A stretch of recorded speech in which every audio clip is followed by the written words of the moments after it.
Pemuda miskin dihina saat datang ke acara reuni SMP-nya di hotel.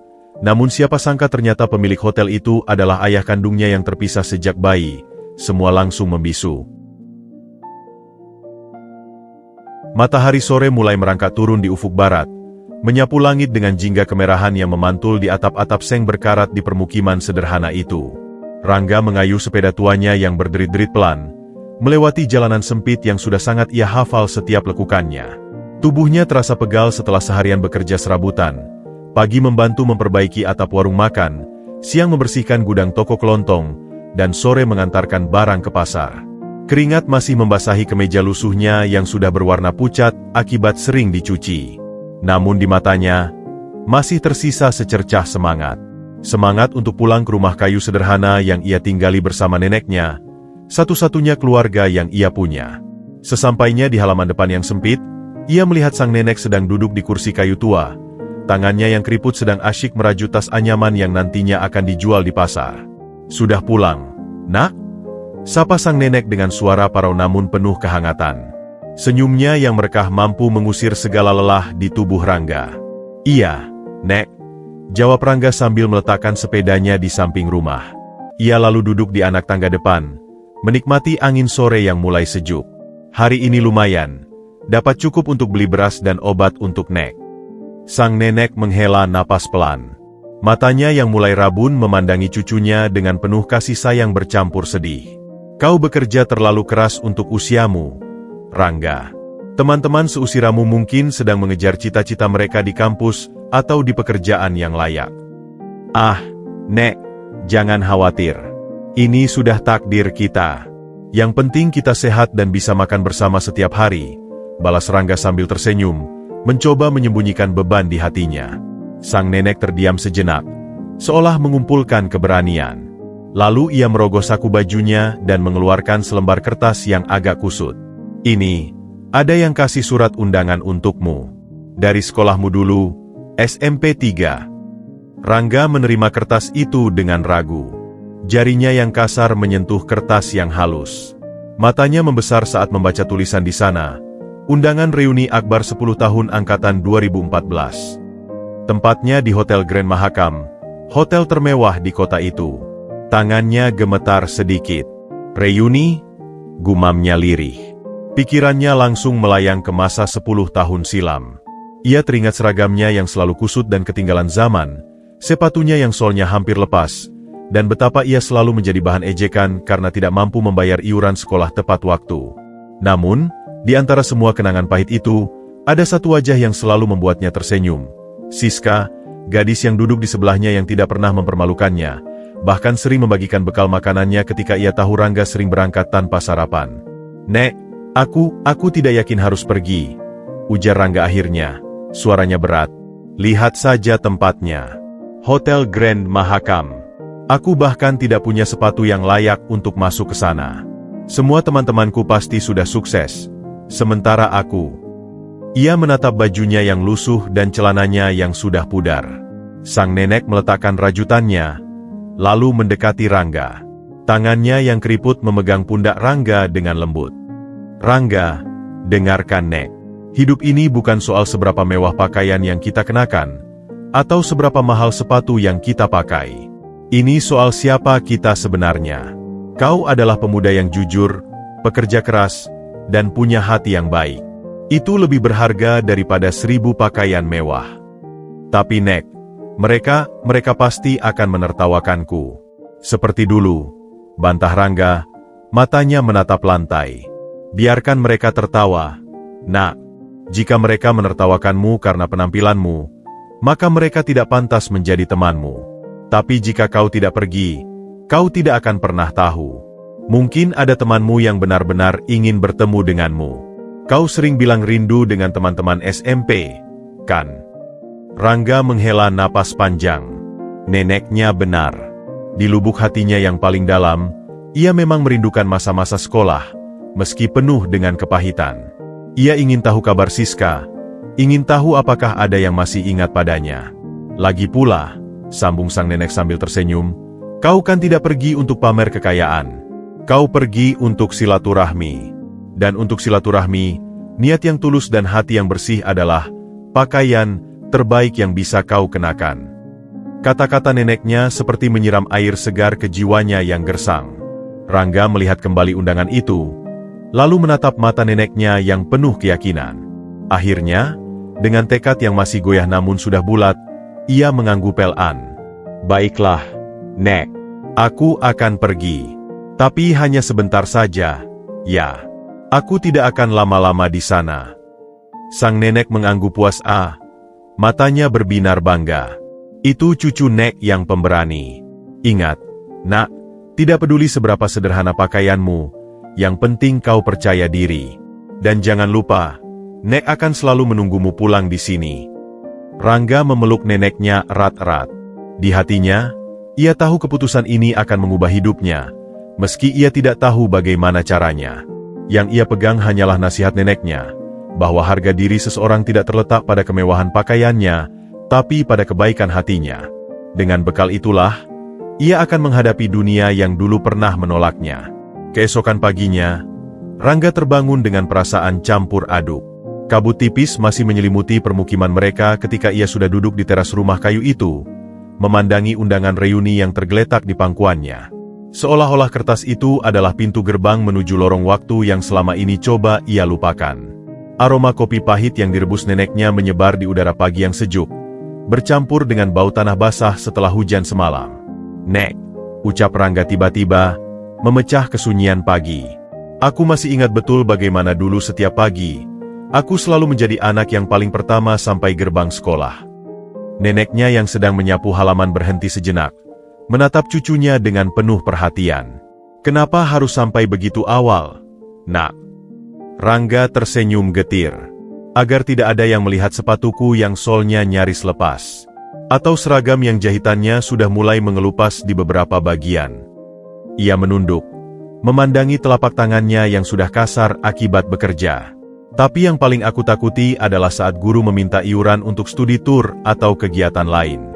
Aku selalu menjadi satu-satunya yang tidak bisa membayar." Sang nenek mendekat dan duduk di samping Rangga. Tangannya yang keriput mengelus punggung Rangga. "Nek tahu itu berat untukmu, Nak.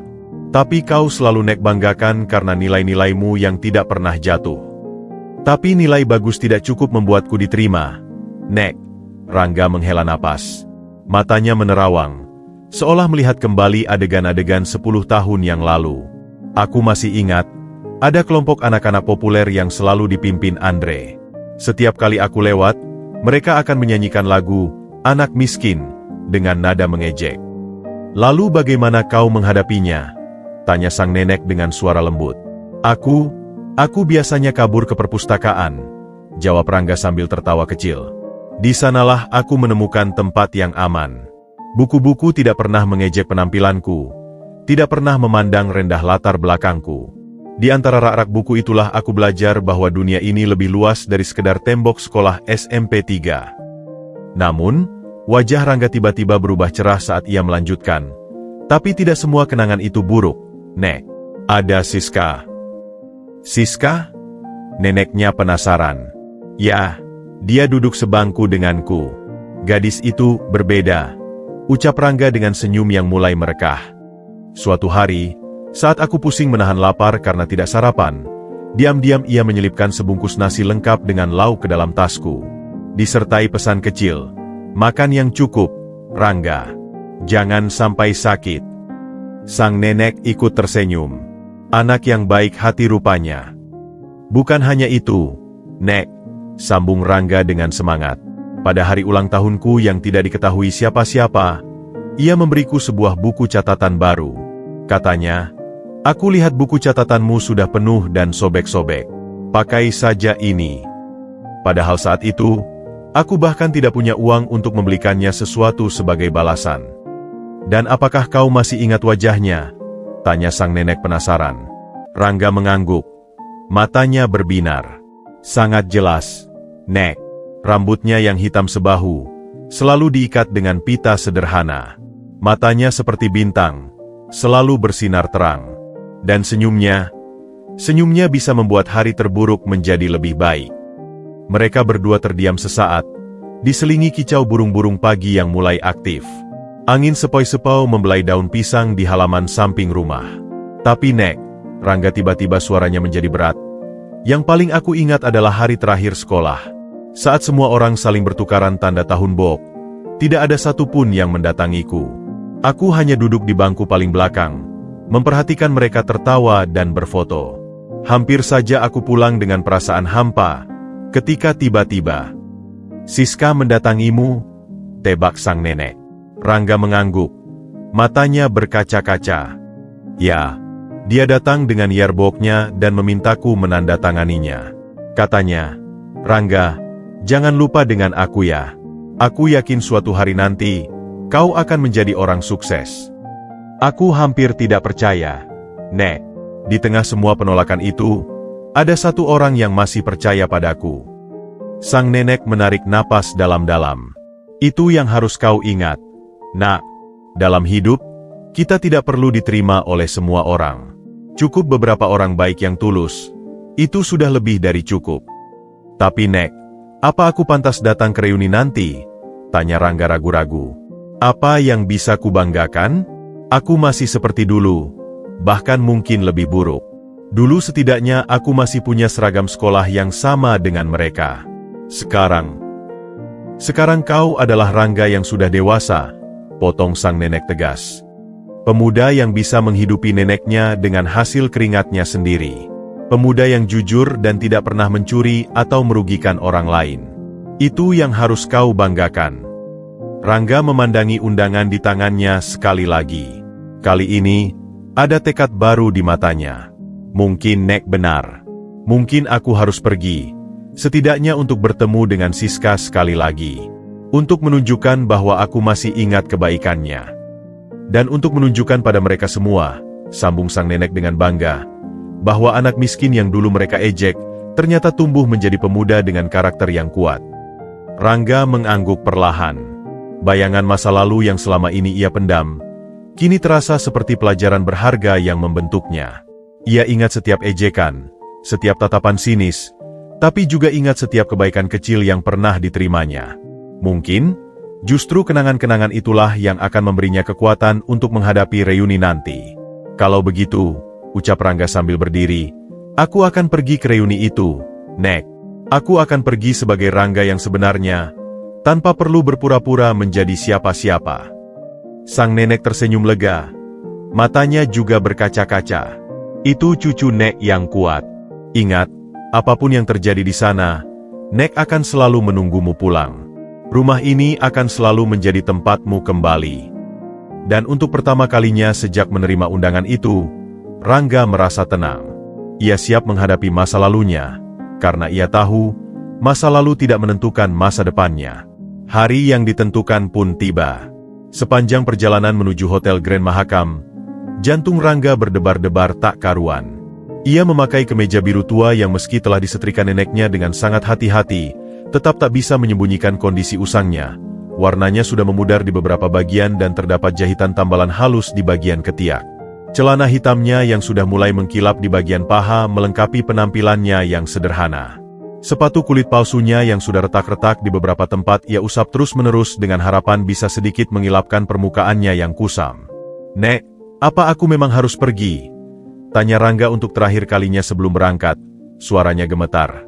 Neneknya memandanginya dengan mata penuh keyakinan. Pergilah, Nak. Anggap ini sebagai bukti bahwa kau sudah berani menghadapi masa lalumu. Kau tidak lagi anak kecil yang lari ke perpustakaan saat diejek. Dengan nafas yang masih berat, Rangga akhirnya berangkat menggunakan angkutan umum. Di dalam bus yang penuh sesak, ia merasa lebih nyaman. Di sini, ia sama dengan semua orang.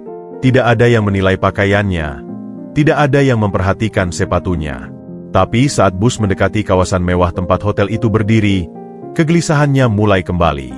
Begitu turun dari bus, Rangga seperti memasuki dimensi yang berbeda.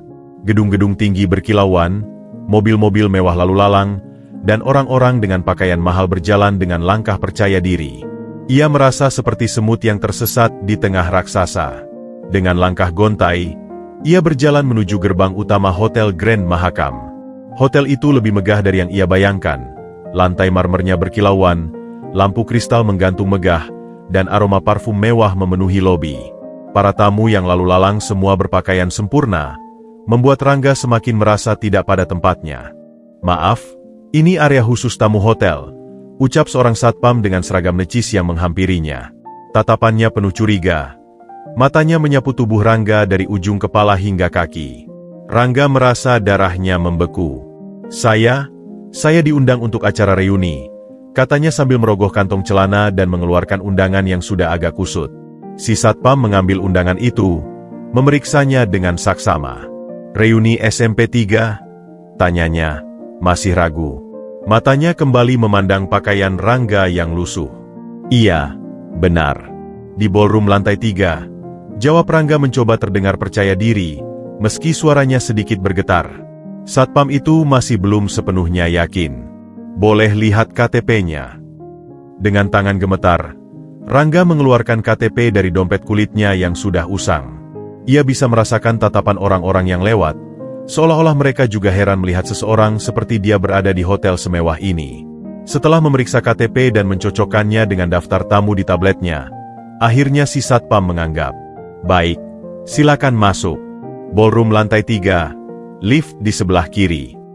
Rangga menghela nafas lega, tapi hanya sesaat, karena ketika ia berjalan menuju lift, ia bisa mendengar bisikan-bisikan dari para staf hotel dan tamu lainnya.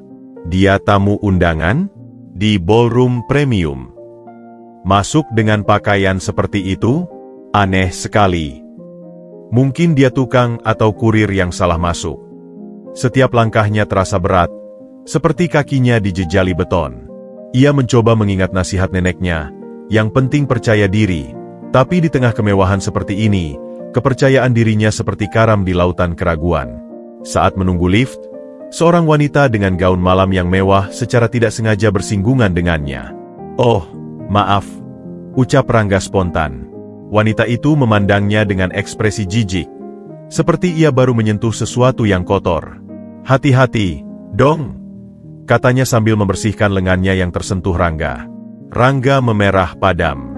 Ia ingin sekali berbalik dan pulang, lari dari tempat ini. Tapi bayangan Siska dan kata-kata neneknya memberinya kekuatan untuk terus melangkah. Ketika lift tiba, ia masuk bersama beberapa orang lain yang semua berpakaian resmi. Mereka diam-diam menggeser posisi, menjauh darinya. Rangga berdiri di sudut, mencoba membuat dirinya sekecil mungkin.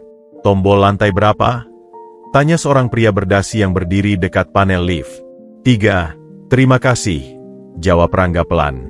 Pria itu memencet tombol, lalu kembali pada percakapannya dengan temannya, sama sekali mengabaikan Rangga. Di dalam lift yang berdinding kaca, Rangga bisa melihat bayangannya sendiri, sosoknya yang terlihat begitu sederhana di antara kemewahan sekitar. Ia menarik napas dalam-dalam, berusaha menenangkan diri. "Kau bisa melewati ini, Rangga," bisiknya pada diri sendiri. "Kau hanya perlu masuk, menyapa beberapa orang, dan pulang. Tidak perlu lama-lama." Saat lift terbuka di lantai 3, suara musik dan riuh rendah percakapan sudah terdengar dari ujung koridor. Rangga melangkah keluar dengan hati berdebar-debar. Di depan pintu ballroom yang megah, terdapat meja penerima tamu dengan hiasan bunga-bunga segar. Dua wanita muda cantik berdiri di sana untuk menyambut tamu. "Selamat datang di reuni SMP 3, sapa salah satunya dengan senyum manis, yang langsung pudar ketika matanya menangkap penampilan Rangga. "Boleh lihat undangannya?" Rangga kembali mengeluarkan undangan yang sudah kusut itu. Wanita itu menerimanya dengan ujung jari, seperti takut tangannya menjadi kotor. "Rangga," ucapnya sambil memeriksa daftar nama. "Oh, ini. Silakan masuk." Wanita lainnya memberinya name tag.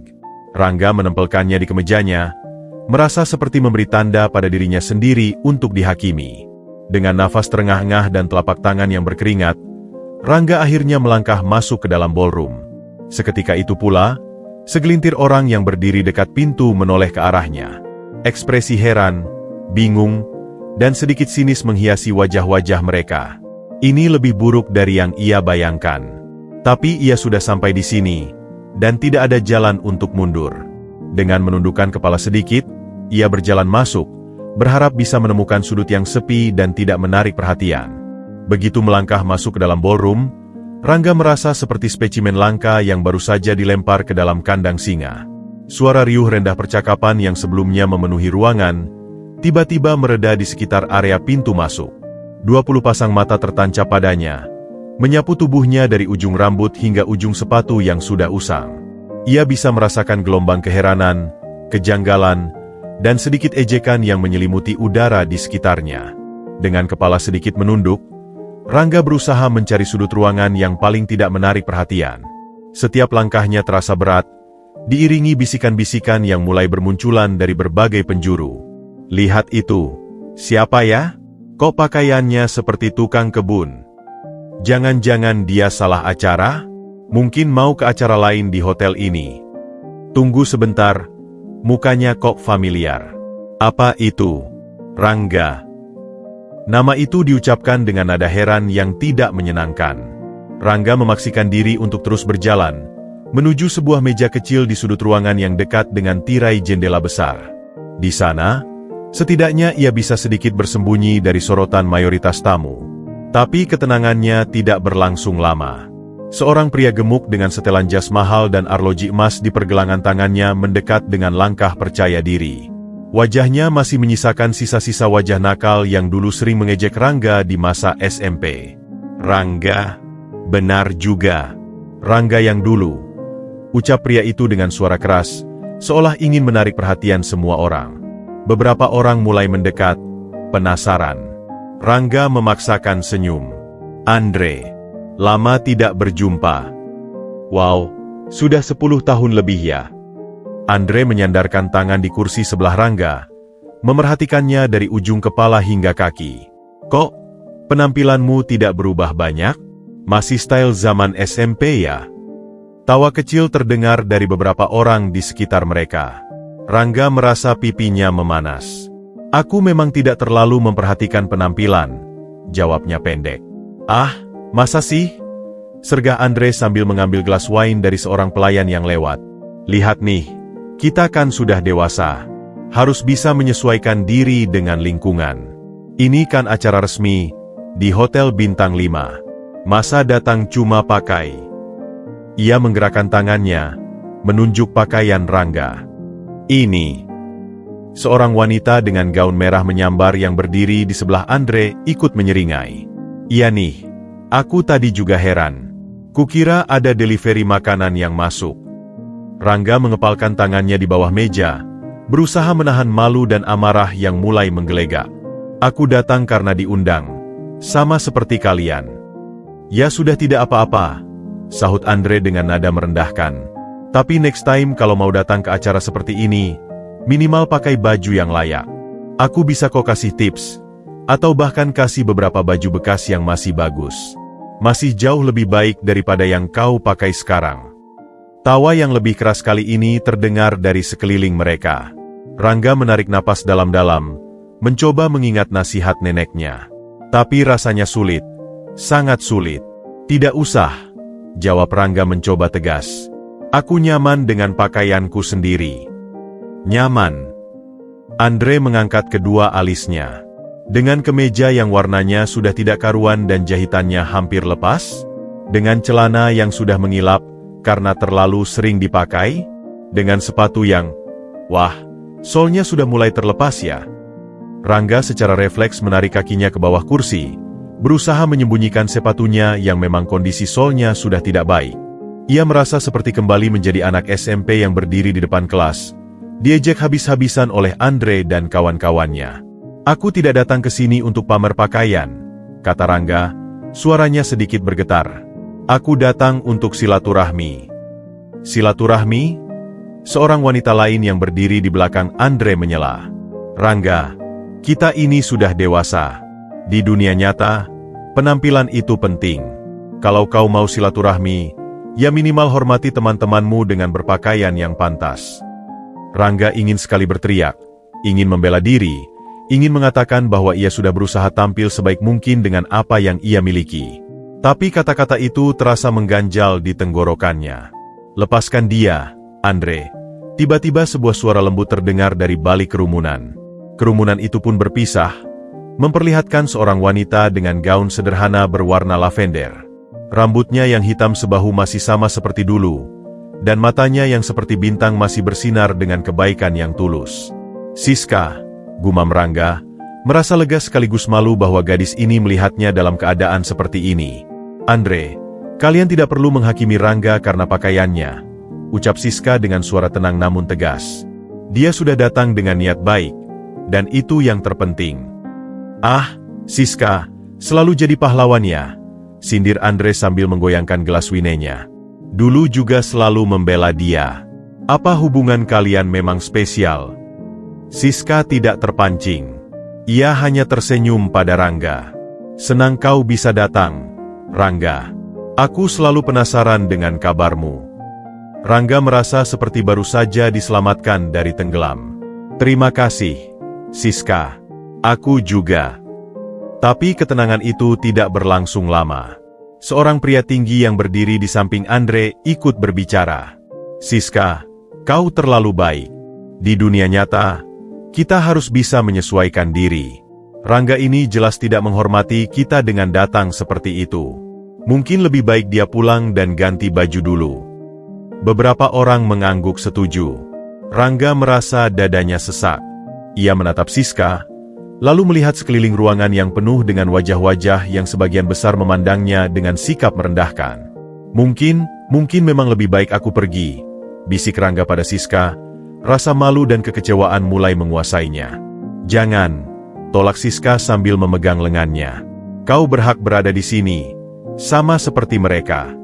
Tapi tatapan sinis dan bisikan-bisikan yang terus bermunculan dari berbagai penjuru membuat Rangga semakin tidak betah. Ia merasa seperti sedang dipertontonkan, menjadi bahan tertawaan orang banyak. "Sudahlah, Siska," ucap Rangga sambil berdiri. "Aku rasa kehadiranku di sini hanya mengganggu." Ia berbalik untuk pergi, merasa kekalahan yang pahit. Tapi tepat saat ia akan melangkah pergi, keributan di dekat pintu masuk menarik perhatian semua orang. Suasana tiba-tiba berubah ketika seorang pria berambut putih dengan setelan jas yang sangat elegan masuk, dikelilingi oleh beberapa staf hotel yang terlihat hormat. Semua mata, termasuk mata para penghakim Rangga, tertuju pada pria itu. Dan tanpa diduga, pria itu justru berjalan langsung menuju sudut ruangan tempat Rangga berdiri. Dengan perasaan hancur dan malu yang masih membara di dada, Rangga berhasil mencapai sudut ruangan yang paling jauh dari pusat keramaian. Di sana, di balik tirai beludru merah yang menggantung megah, ia menemukan sebuah kursi tunggal yang seolah menunggunya. Kursi itu terletak di dekat jendela besar yang menghadap ke taman hotel, memberikan pemandangan yang kontras dengan kemewahan yang membuatnya sesak di dalam ballroom. Duduklah ia, dengan bahu yang agak membungkuk, menatap kosong ke arah taman yang diterangi lampu-lampu taman. Suara tawa riang dan gemerincing gelas dari pusat acara terasa seperti jarum-jarum kecil yang menusuk-nusuk hatinya. Ia melipat tangannya di atas meja, memperhatikan betapa kasar dan berkapurnya tangan itu. Tangan yang terbiasa memegang pacul, mengangkat barang, dan melakukan pekerjaan kasar lainnya. Berbeda dengan tangan-tangan mulus yang memegang gelas wine dan berjabat santai di ruangan ini. "Maafkan, Nek. Rupanya nasihatmu tidak cukup kuat untuk mengubah kenyataan," bisiknya lirih pada dirinya sendiri. Matanya berkaca-kaca, tapi ia menahan agar air mata itu tidak jatuh. Ia tidak mau memberi kepuasan lebih pada mereka yang menertawakannya. Dari kejauhan, ia bisa melihat Andre dan kelompoknya masih sesekali melirik arahnya sambil tertawa kecil. Setiap kali ada yang menatapnya, Rangga merasa seperti sedang diamati di dalam kandang. Ia menarik napas dalam-dalam, mencoba mengumpulkan sisa-sisa harga diri yang masih tersisa. "Kau tidak salah, Nek," gumamnya lagi. "Mereka memang tidak pantas menjadi temanku. Tapi kenapa tetap saja sakit?" Pikirannya melayang kepada neneknya yang saat ini pasti sedang duduk di teras rumah kayu mereka, menunggu kepulangannya dengan harapan bahwa cucunya telah melewati malam yang menyenangkan. Ia membayangkan betapa kecewanya sang nenek jika tahu bahwa Rangga justru dikucilkan dan dihina. Tiba-tiba, sebuah bayangan menghalangi pandangannya ke arah taman.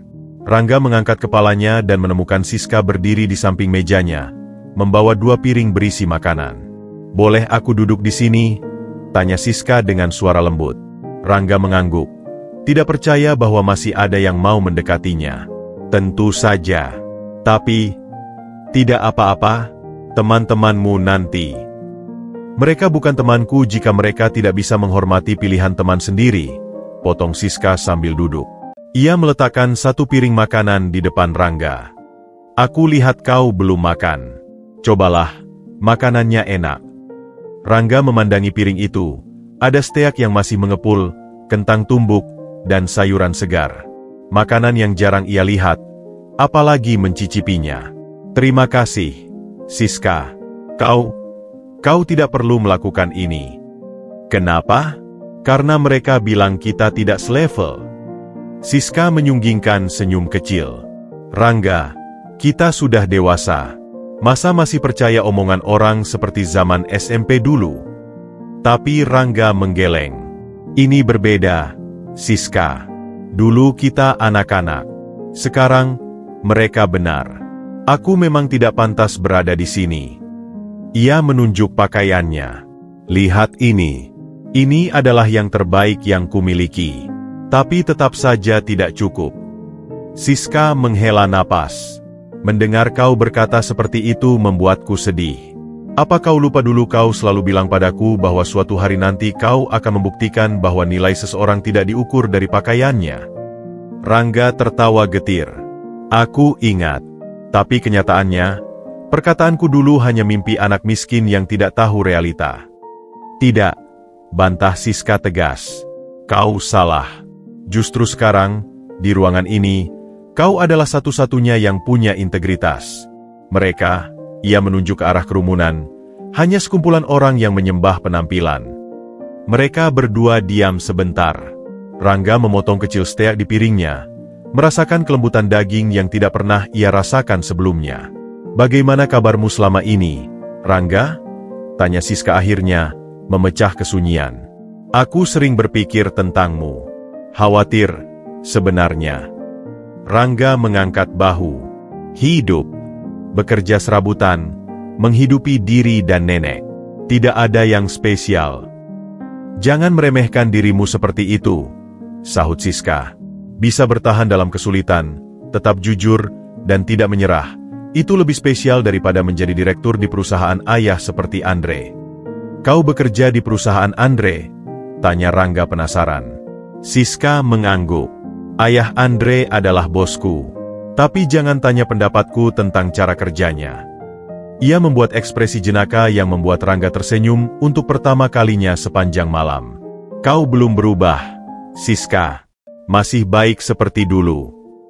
Dan kau juga, balas Siska. Masih Rangga yang rendah hati, meski sekarang terlihat lebih tegar. Percakapan mereka terputus ketika seorang pelayan mendekat dengan setumpuk kotak hadiah. Maaf, ini untuk tamu undangan. Silakan ambil satu, ujarnya dengan sopan pada Siska, tapi sama sekali mengabaikan Rangga. Siska mengambil 2 kotak, dan memberikan satu pada Rangga. Ini untukmu. Rangga menerimanya dengan ragu. Aku rasa hadiah ini tidak untuk orang sepertiku. Siapa bilang? Sergah Siska. Kau tamu undangan, sama seperti yang lain. Tapi Rangga sudah terlalu lelah dengan segala penghakiman. Siska, aku pikir aku akan pulang. Terima kasih sudah menemaniku. Tapi, tidak, Rangga. Jangan pergi, pinta Siska. Jika kau pergi sekarang, mereka menang. Mereka berhasil mengusirmu. Tetaplah di sini, tunjukkan bahwa kau lebih kuat dari ejekan mereka. Namun, sebelum Rangga bisa menjawab, suasana di dekat pintu masuk tiba-tiba berubah. Kerumunan mulai berdesakan, dan semua kepala menoleh ke arah seorang pria berambut putih yang baru saja masuk dengan diiringi beberapa staf hotel. Suasana yang tadinya riuh menjadi hening, penuh rasa hormat dan ingin tahu. Si tuan rumah, bisik Siska, matanya juga tertarik pada keramaian di pintu masuk. Pemilik hotel ini. Rangga mengamati pria itu sekilas. Ia terlihat berwibawa, dengan jas yang dipotong sempurna dan senyum yang percaya diri. Tapi yang membuat Rangga terkejut adalah ketika pria itu, setelah menyapu ruangan dengan pandangannya, tiba-tiba menghentikan pandangannya pada Rangga. Dan kemudian, dengan langkah pasti, pria itu mulai berjalan, bukan ke arah Andre atau orang-orang penting lainnya, tapi langsung menuju sudut ruangan tempat Rangga dan Siska duduk. Semua mata di ballroom itu sekarang tertuju pada mereka. Rangga bisa merasakan detak jantungnya yang semakin kencang. Tidak tahu apa yang akan terjadi berikutnya. Ia melihat wajah-wajah heran, bingung, dan penasaran dari teman-teman SMP-nya, terutama Andre yang terlihat paling bingung. Apa yang terjadi? Gumam Rangga, merasa semakin tidak nyaman dengan perhatian yang tiba-tiba tertuju padanya. Siska juga terlihat bingung. Aku tidak tahu. Tapi sepertinya, dia menuju ke sini. Dan benar saja, pria berambut putih itu terus melangkah mendekat, mengabaikan semua orang yang mencoba menyapanya. Wajahnya yang tadinya berwibawa kini menunjukkan ekspresi yang aneh, campuran antara heran, tidak percaya, dan sesuatu yang lain yang tidak bisa Rangga identifikasi. Sampai akhirnya, pria itu berdiri tepat di depan meja mereka. Suasana di ballroom berubah drastis bagai permukaan danau yang tenang tiba-tiba diterpa angin kencang. Semua mata tertuju pada pria berambut putih yang baru saja memasuki ruangan, dikelilingi oleh 3 staf hotel yang berjalan sedikit di belakangnya dengan sikap sangat hormat. Pria itu, Tuan Arif, adalah legenda hidup di kota mereka. Pemilik jaringan hotel dan properti ternama. Namanya sering menghiasi halaman bisnis koran-koran nasional. Tuan Arif sendiri? Di acara kita? Bisik seorang wanita dengan gaun hijau kepada temannya, suaranya bergetar antara terkesima dan gugup. Katanya dia sering melakukan inspeksi mendadak ke hotel-hotelnya. Jawab yang lain, sambil berusaha merapikan gaunnya. Tuan Arif berdiri sebentar di pintu masuk. Matanya yang tajam menyapu seluruh ruangan. Wajahnya yang biasanya dingin dan penuh wibawa kali ini tampak seperti sedang mencari sesuatu, atau seseorang. Para stafnya berdiri sedikit di belakang, memberikan ruang bagi bos mereka untuk mengamati. Dari sudut matanya, Rangga bisa melihat perubahan sikap semua orang di ruangan itu. Andre, yang tadi begitu percaya diri mengejeknya, kini terlihat gugup. Ia dengan cepat merapikan dasinya dan menyisir rambutnya dengan jari, bersiap untuk mungkin menyapa taipan terkenal itu. Bahkan Siska, yang duduk di sebelah Rangga, terdiam dan memperhatikan dengan penuh perhatian. Tidak setiap hari kita bisa melihat Tuan Arif dari dekat, bisik Siska pada Rangga, matanya masih tertuju pada pria itu. Ayah Andre sering bilang, bertemu dengan Tuan Arif seperti bertemu dengan selebriti kelas dunia. Rangga hanya bisa mengangguk pelan. Ia merasa semakin kecil dan tidak berarti di hadapan kemewahan dan kekuasaan yang diwakili oleh pria itu. Dalam pikirannya, ini adalah dunia yang sangat jauh dari realitasnya. Dunia di mana uang dan kekuasaan berbicara lebih lantang daripada nilai-nilai kemanusiaan. Tuan Arif mulai berjalan perlahan menyusuri ruangan, sesekali berhenti untuk menyapa beberapa tamu yang berani mendekat. Setiap kali ia berhenti, kerumunan langsung terbentuk di sekitarnya, seperti lebah yang mengerumuni madu. Selamat malam, Tuan Arif. Saya pengagum berat Anda, ucap seorang pria paruh baya dengan suara bergetar. Tuan Arif hanya mengangguk singkat. Senyum tipis menghiasi bibirnya. Terima kasih sudah memilih hotel kami untuk acara Anda. Andre, tidak mau ketinggalan, memberanikan diri mendekat dengan langkah percaya diri. Selamat malam, Tuan Arif. Saya Andre, putra dari Bapak Hendra, mitra bisnis Anda di proyek apartemen Merdeka Square. Tuan Arif mengalihkan pandangannya pada Andre, mengangguk sedikit. Hendra? Ya, saya ingat. Beri salam saya pada ayahmu. Wajah Andre bersinar bangga. Ia melirik ke arah teman-temannya, seolah menunjukkan bahwa ia bisa berbicara langsung dengan Tuan Arif. Tapi kebanggaan itu tidak berlangsung lama, karena Tuan Arif sudah melanjutkan langkahnya, meninggalkan Andre yang masih ingin berbicara lebih banyak. Yang membuat semua orang bingung. Alih-alih menuju ke meja kehormatan atau berbincang dengan tamu-tamu penting lainnya, Tuan Arif justru terus berjalan menuju sudut ruangan. Area yang paling sepi dan hampir tidak diterangi lampu dengan baik. Kemana dia pergi? Desis seorang wanita. Dia menuju ke sudut itu? Kenapa? Tambah yang lain. Rangga, yang masih duduk di kursinya, merasa jantungnya berdebar kencang. Dari kejauhan, ia bisa melihat Tuan Arif berjalan tepat ke arahnya. Awalnya ia pikir itu hanya kebetulan. Mungkin pria itu hanya ingin melihat pemandangan dari jendela dekat tempatnya duduk. Tapi semakin dekat Tuan Arif, semakin jelas bahwa tujuannya adalah meja Rangga. Siska, bisik Rangga, suaranya gemetar. Apa yang terjadi? Kenapa dia menuju ke sini? Siska juga terlihat bingung. Aku tidak tahu, Rangga. Mungkin dia hanya ingin memastikan semua tamu merasa dihormati. Tapi alasan itu terdengar kosong bahkan di telinga Siska sendiri. Karena Tuan Arif jelas-jelas mengabaikan semua tamu lainnya yang mencoba menarik perhatiannya, dan fokusnya hanya tertuju pada satu orang, Rangga.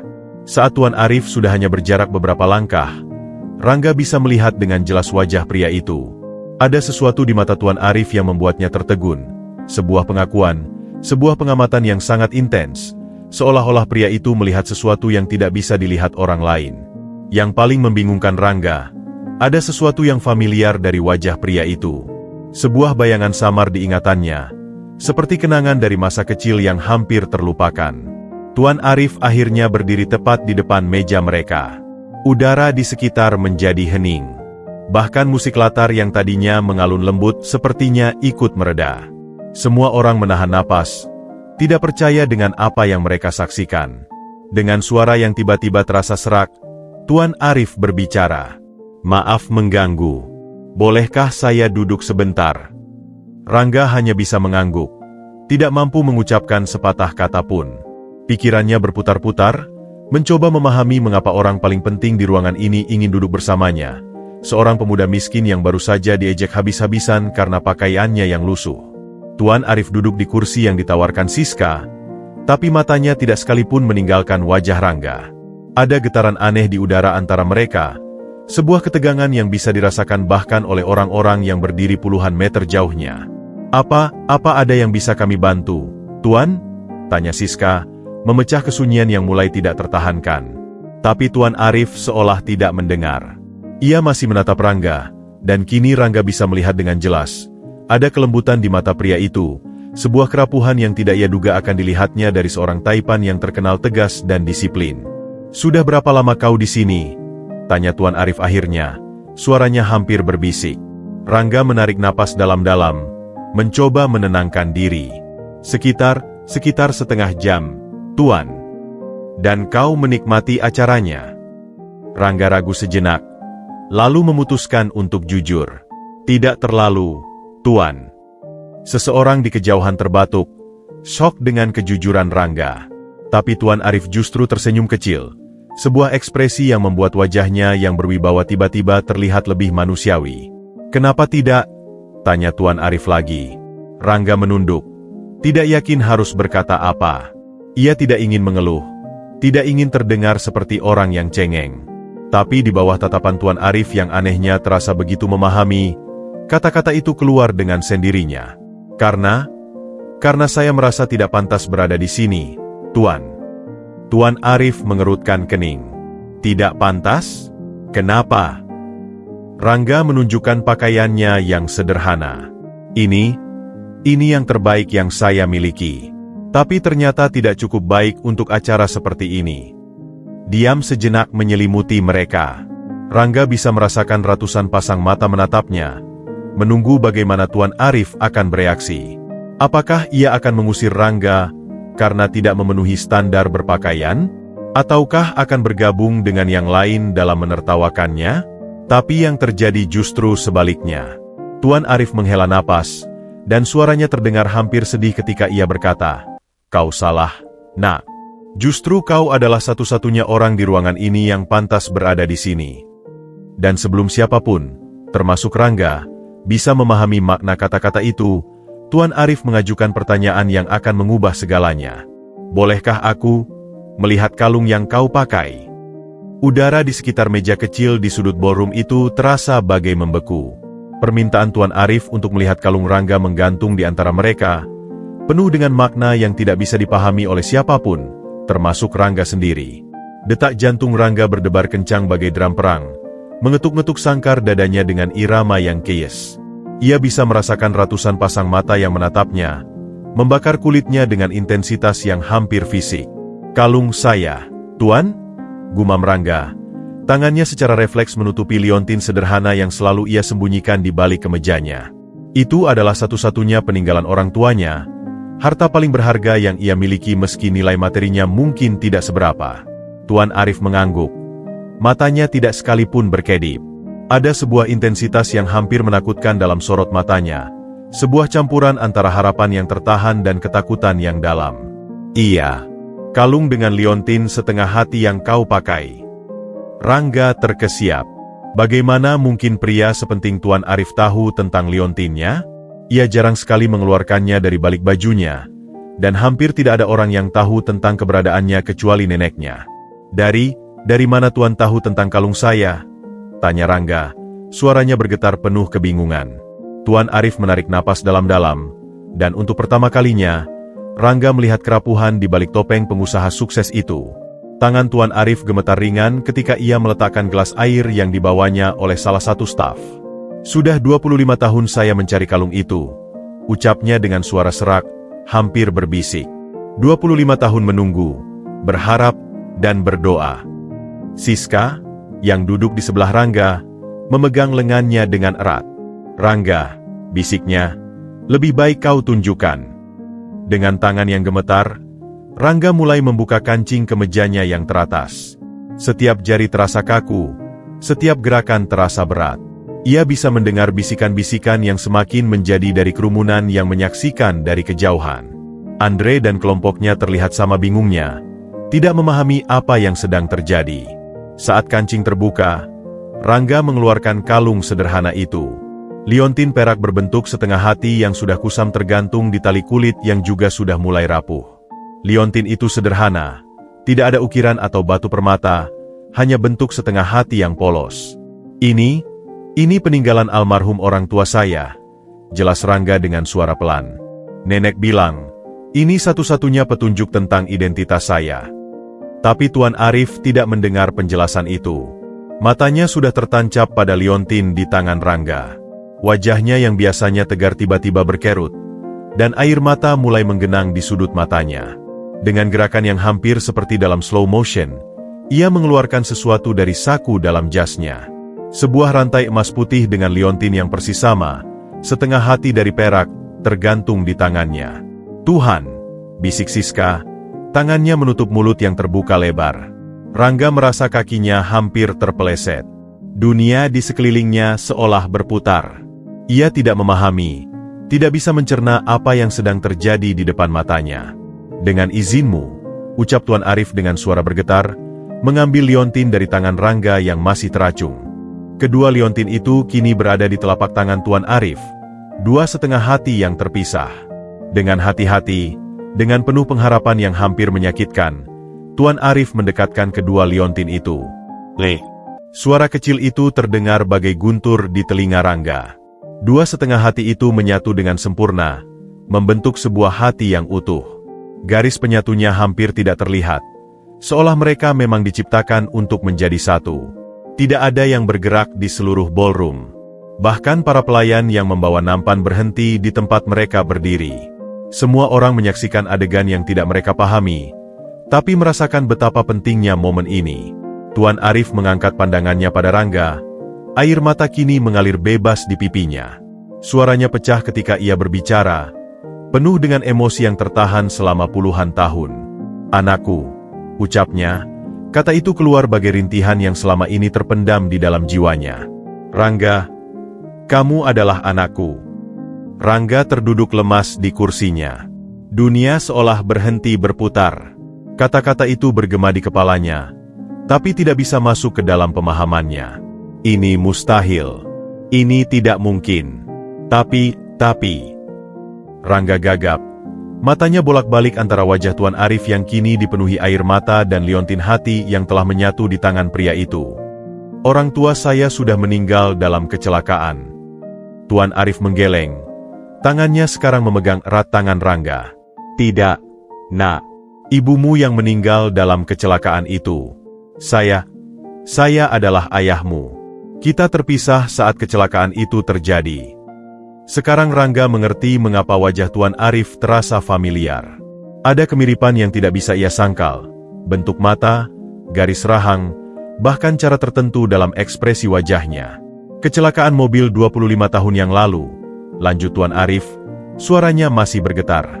Kami sedang dalam perjalanan mengunjungi nenekmu ketika truk itu menabrak mobil kami. Ibumu meninggal di tempat. kamu menghilang. Rangga mengingat cerita neneknya.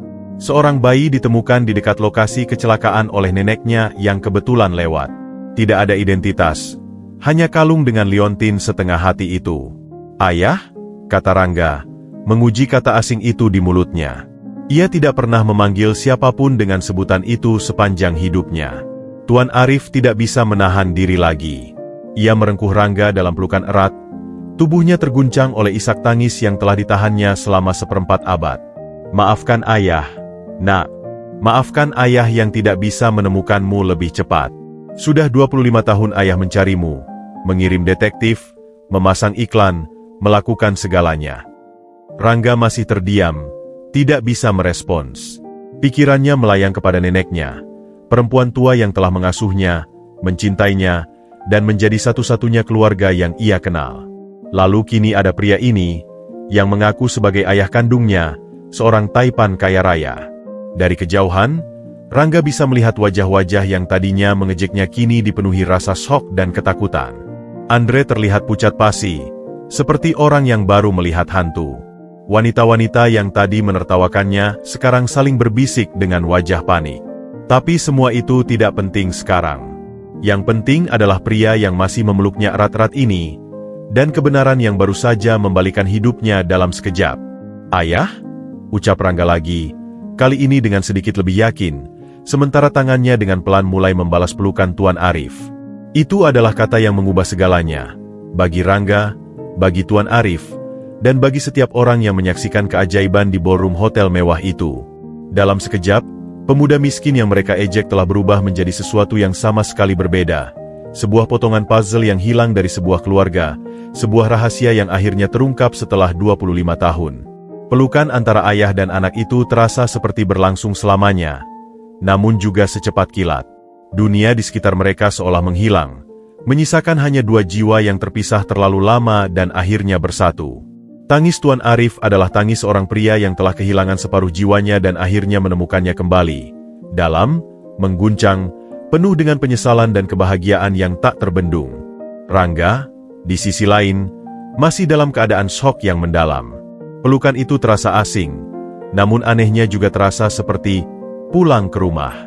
Ada sebuah keakraban yang tidak bisa dijelaskan, sebuah kenyamanan yang membuatnya ingin menangis, meski ia masih belum sepenuhnya memahami apa yang sedang terjadi. Ketika Tuan Arif akhirnya melepaskan pelukannya, kedua tangannya masih memegang bahu Rangga, seolah takut bahwa jika ia melepaskannya, Rangga akan menghilang lagi. Matanya yang merah berkaca-kaca memandangi wajah Rangga dengan penuh kekaguman dan cinta yang tak terbatas. Selama 25 tahun, ucap Tuan Arif, suaranya masih bergetar, ayah tidak pernah melepas liontin ini dari tubuh ayah. Ia menyentuh liontin setengah hati yang kini tergantung di rantai emasnya.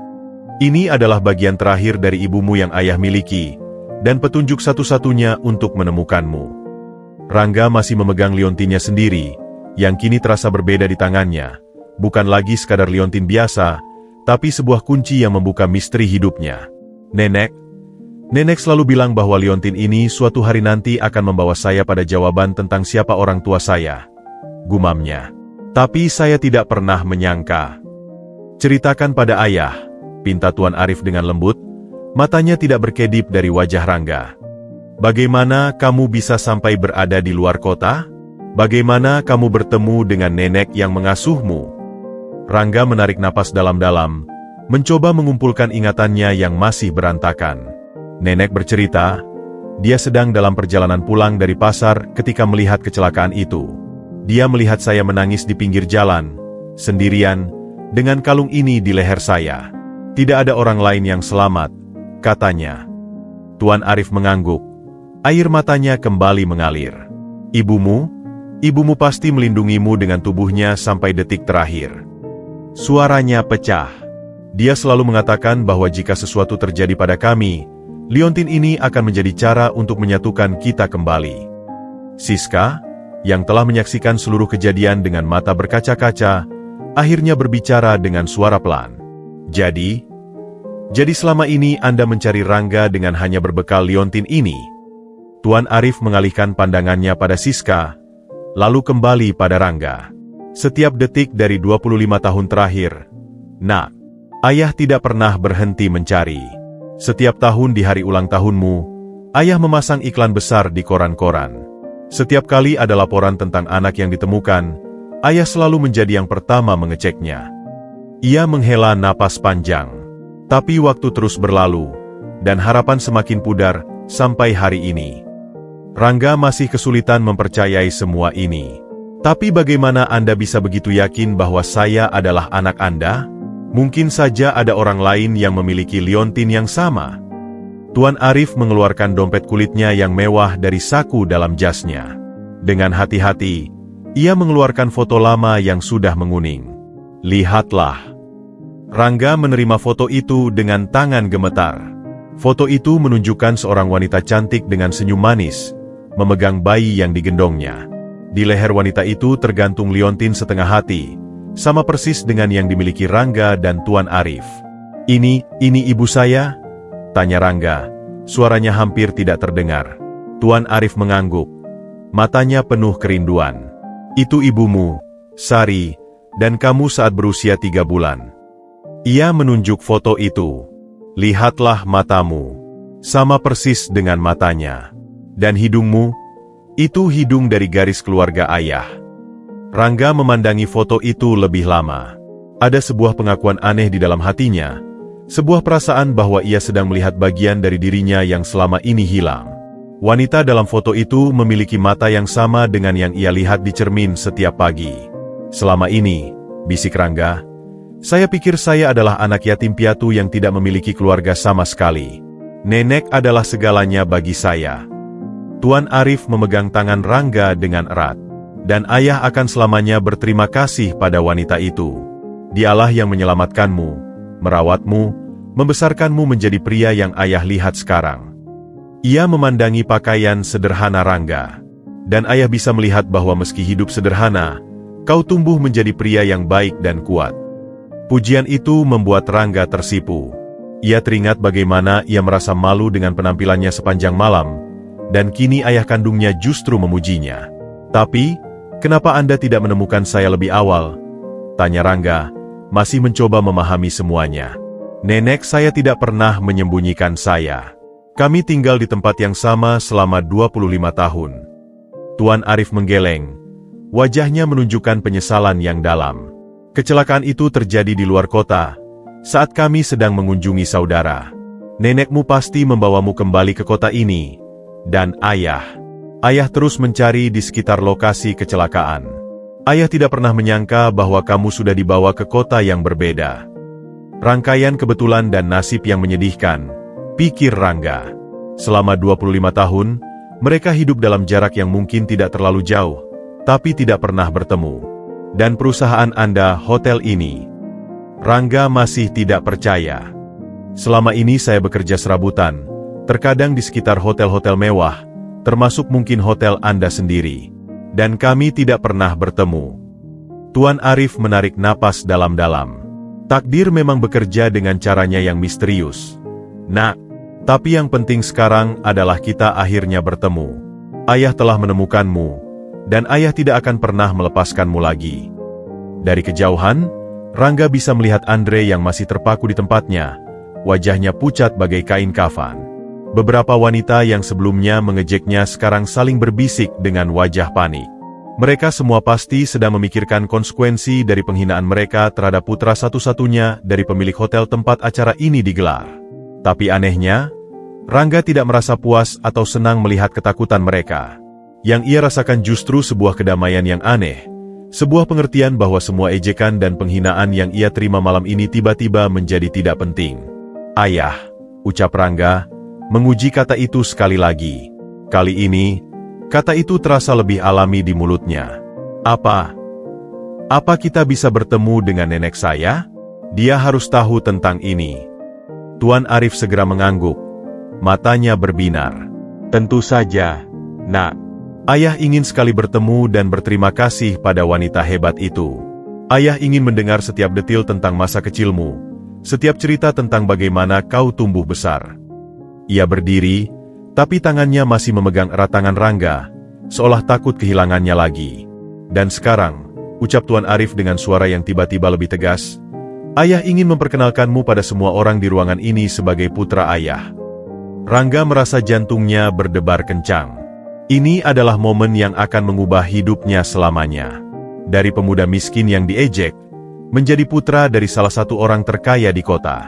Tapi yang lebih penting dari semua itu, ia akhirnya menemukan jawaban tentang asal-usulnya, dan sebuah keluarga yang tidak pernah ia duga keberadaannya. Dengan liontin hati yang telah menyatu masih tergenggam di tangan Tuan Arif, dan tangan Rangga yang dipegang erat di tangan yang lain, mereka berdiri bersama, sebuah keluarga yang akhirnya utuh setelah 25 tahun terpisah. Tuan Arif tidak melepaskan genggamannya pada tangan Rangga, seolah takut bahwa jika ia lengah sedikit, anak yang baru ditemukannya ini akan menghilang bagai mimpi. Dengan langkah mantap yang masih terguncang emosi, ia memimpin Rangga menuju pusat ballroom, tempat semua tamu masih terpaku dalam keheningan yang nyaris mistis. Siska mengikuti dari belakang dengan wajah masih dipenuhi rasa takjub dan kebahagiaan campur sedih. Teman-teman, suara Tuan Arif menggema di ruangan yang sunyi, terdengar lebih emosional daripada biasanya. Mohon perhatiannya sebentar. Setiap pasang mata tertancap pada mereka. Para tamu yang sebelumnya sibuk dengan percakapan mereka sendiri kini diam 1000 bahasa, menunggu dengan napas tertahan. Andre, yang masih berdiri di dekat meja minuman, terlihat seperti ingin menghilang di telan bumi. Banyak dari Anda yang mungkin mengenal saya sebagai Tuan Arif, pemilik hotel ini. Ia mulai, suaranya bergetar namun jelas. Tapi malam ini, di hadapan Anda semua, saya ingin memperkenalkan seseorang yang sangat spesial. Tangannya merangkul bahu Rangga dengan penuh kebanggaan. Ini adalah Rangga, putra kandung saya yang selama 25 tahun terpisah dari saya. Desahan panjang dan gumaman ketidakpercayaan memenuhi ruangan. Beberapa orang terlihat saling pandang dengan ekspresi syok, sementara yang lain langsung menunduk. Malu karena ingat bagaimana mereka memperlakukan Rangga sebelumnya. Kami terpisah dalam sebuah kecelakaan mobil yang merenggut nyawa ibu Rangga. Lanjut Tuan Arif, suaranya pecah saat menyebut almarhumah istrinya. Selama 1/4 abad, saya mencari anak saya tanpa henti. Dan malam ini sebuah mukjizat terjadi. Rangga berdiri di samping ayahnya, merasa seperti dalam mimpi. Ia bisa merasakan ratusan pasang mata yang menatapnya. Tapi kali ini tatapan itu penuh dengan rasa hormat, takjub, dan bagi beberapa orang, ketakutan. Saya tahu banyak dari Anda yang mungkin heran dengan penampilan Rangga, kata Tuan Arif, matanya menyapu ruangan, seolah menantang siapapun untuk berkomentar. Tapi biar saya katakan pada Anda semua, pakaian yang dikenakan anak saya ini mungkin sederhana, tapi nilainya jauh lebih berharga daripada jas-jas mewah yang Anda kenakan. Karena dalam kesederhanaan ini, tumbuh seorang pemuda dengan karakter yang kuat, kejujuran yang tulus, dan kerendahan hati yang sejati. Setiap kata yang diucapkan Tuan Arif, seolah menjadi tamparan keras bagi mereka yang sebelumnya mengejek Rangga. Beberapa wanita yang tadi menyindir Rangga kini menunduk. Wajah mereka memerah karena malu. Andre, tiba-tiba Tuan Arif menyebut nama itu, membuat semua kepala menoleh ke arah pria muda yang kini terlihat sangat kecil. Tadi saya lihat kamu sedang berbicara dengan Rangga. Apa kamu tidak ingin menyapa teman sekelasmu dengan lebih hormat sekarang? Andre tercekat, wajahnya pucat bagai mayat. Dengan langkah gontai, ia mendekat, tangan gemetar. Rangga, saya tidak tahu, maafkan saya. Rangga memandangi Andre yang kini tak berdaya. Di matanya, ia melihat seorang pemuda yang selama ini bersembunyi di balik kekayaan orang tuanya, tidak pernah belajar makna menghargai sesama.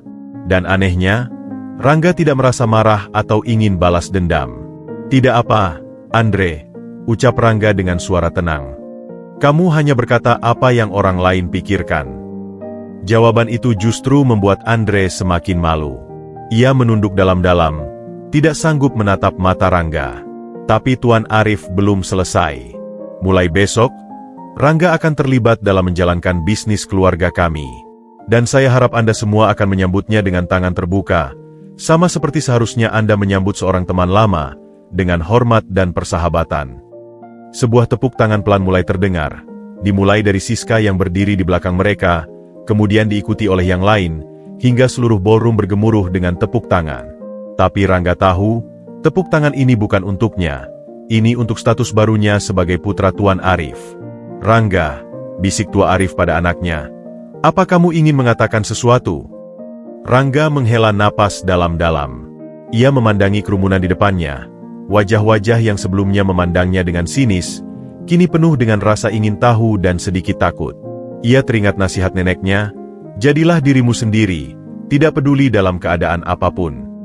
Terima kasih, ucap Rangga. Suaranya awalnya pelan, tapi semakin jelas. Saya tidak menyangka malam ini akan berakhir seperti ini. Saya datang ke sini hanya ingin bertemu teman-teman lama, mengingat kenangan masa SMP. Ia berhenti sejenak.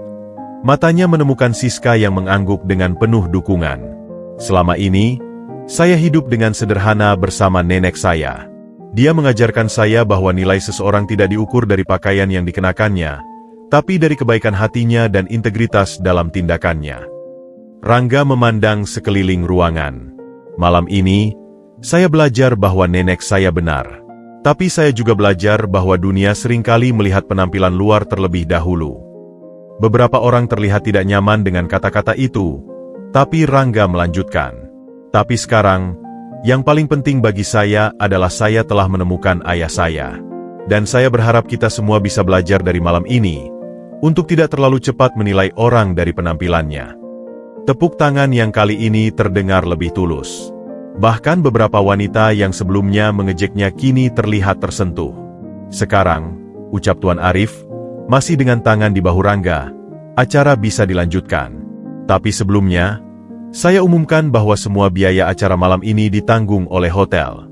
Anggap ini sebagai bagian dari kebahagiaan saya menemukan putra saya. Sorak-sorai dan tepuk tangan yang lebih meriah menggemuruh di ballroom. Tapi Rangga tahu, perubahan sikap mereka ini bukanlah karena kebaikan hatinya, tapi karena status barunya. Ayah, bisik Rangga pada Tuan Arif. Bisa kita pergi dari sini? Saya ingin bertemu nenek saya. Dia perlu tahu tentang ini. Tuan Arif segera mengangguk, memahami sepenuhnya perasaan anaknya. Tentu saja, Nak. Ayah akan antar kamu pulang sekarang juga. Sebelum pergi, Rangga mendekati Siska yang masih berdiri di dekat mereka. Terima kasih, Siska, untuk segala kebaikanmu, dulu dan sekarang. Siska tersenyum, matanya berkaca-kaca. Aku selalu tahu kau orang yang spesial, Rangga. Selamat ya. Kau pantas mendapatkan kebahagiaan ini. Dengan diiringi pandangan penuh hormat dari semua orang di ballroom, kecuali mungkin beberapa yang masih terlalu malu untuk menatapnya, Rangga dan Tuan Arif berjalan keluar dari ballroom. Setiap langkah mereka diikuti oleh bisikan-bisikan yang kini penuh dengan kekaguman dan rasa penasaran. Tapi bagi Rangga, semua itu tidak penting. Yang penting adalah ia akhirnya mengetahui asal-usulnya, menemukan keluarganya, dan yang paling penting, ia telah membuktikan pada semua orang bahwa di balik pakaian sederhana, bisa tersembunyi sebuah nilai yang tidak ternilai harganya. Dan saat mereka berjalan melewati pintu ballroom, Rangga bisa mendengar dengan jelas seseorang berbisik. Siapa sangka, pemuda dengan kemeja lusuh itu ternyata putra mahkota kerajaan bisnis Tuan Arif. Ya, pikir Rangga dalam hati, siapa sangka memang. Tapi yang lebih penting dari semua itu adalah, siapa sangka bahwa sebuah liontin sederhana bisa menyatukan kembali sebuah keluarga yang terpisah seperempat abad. Pintu lift menutup dengan halus, memutuskan pandangan Rangga terhadap ballroom yang masih dipenuhi wajah-wajah penuh keheranan. Dalam keheningan lift yang mewah, ketegangan yang selama ini menumpuk di pundak Rangga mulai mencair, digantikan oleh gemetar yang tak tertahankan. Kakinya terasa lemas, dan ia bersandar pada dinding lift yang dingin. Rangga, kau baik-baik saja, Nak? Tanya Tuan Arif dengan suara penuh perhatian, tangannya dengan sigap menopang tubuh Rangga yang hampir limbung. Rangga mengangguk, meski kepalanya masih berputar. Saya hanya tidak menyangka, Ayah. Kata, ayah, itu masih terasa asing di mulutnya, namun kali ini diucapkan dengan sedikit lebih percaya diri. Semua terjadi begitu cepat.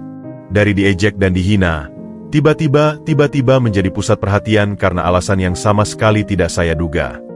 Tuan Arif menghela napas, matanya memandangi Rangga dengan penuh penyesalan.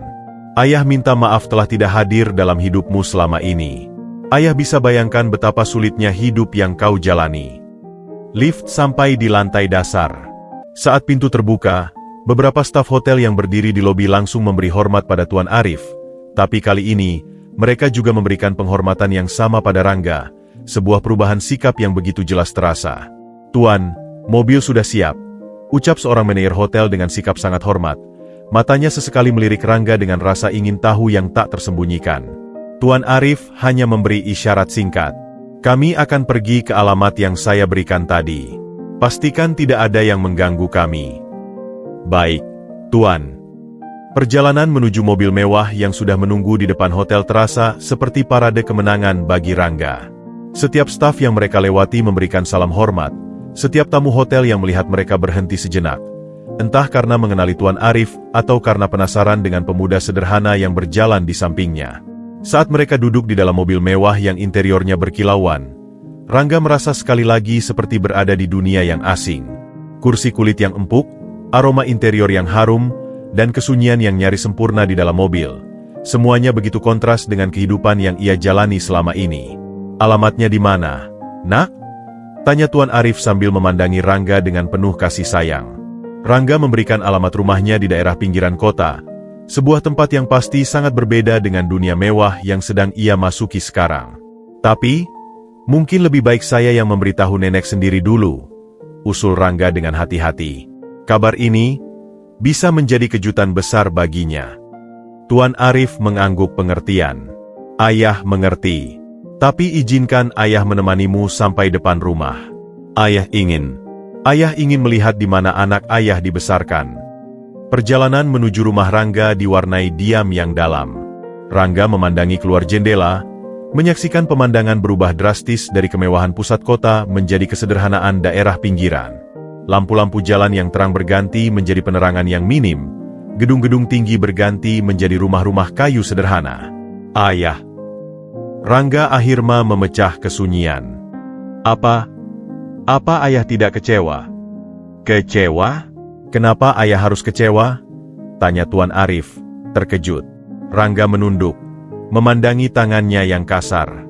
Dengan keadaan saya. Dengan kehidupan sederhana yang saya jalani. Saya tidak seperti anak-anak orang kaya lainnya. Berpendidikan tinggi, berpenampilan necis, berbicara dengan percaya diri. Tuan Arif memotong dengan suara lembut tapi tegas. "Rangga, dengarkan ayah. Ayah lebih bangga padamu daripada pada siapapun. Dalam kesederhanaanmu, kau tumbuh menjadi pria yang mandiri, pekerja keras, dan rendah hati. Itu adalah kualitas yang tidak bisa dibeli dengan uang." Ia melanjutkan, "Bisnis ayah yang besar, kekayaan yang ayah miliki, semua itu tidak ada artinya dibandingkan dengan nilai-nilai yang kau miliki. Ayah justru merasa bersalah karena tidak bisa memberikanmu kehidupan yang layak, karena tidak hadir saat kau membutuhkan ayah." Mobil akhirnya berhenti di depan sebuah gang sempit yang hanya bisa dilalui oleh kendaraan roda 2. "Kami sampai, Tuan," ucap sopir yang telah membuka pintu untuk mereka. Rangga membimbing Tuan Arif menyusuri gang gelap yang hanya diterangi oleh sinar lampu minyak dari beberapa rumah. Suara anjing menggonggong dan aroma masakan sederhana memenuhi udara. Ini adalah dunia yang sama sekali asing bagi Tuan Arif, tapi ia mengikuti Rangga tanpa ragu. Sampailah mereka di depan sebuah rumah kayu sederhana dengan teras kecil yang diterangi lampu tembok berwarna kuning. Di teras itu, duduklah seorang nenek tua yang sedang asyik merajut. "Nek," panggil Rangga pelan. Sang nenek mengangkat kepalanya, senyumnya mengembang saat melihat cucunya. "Rangga, pulang sudah? Bagaimana acaranya?" Tapi senyum itu sedikit memudar ketika ia melihat pria berjas mewah yang berdiri di belakang Rangga.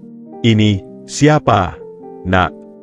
Rangga mendekat dan duduk di samping neneknya, memegang tangan wanita tua itu dengan erat.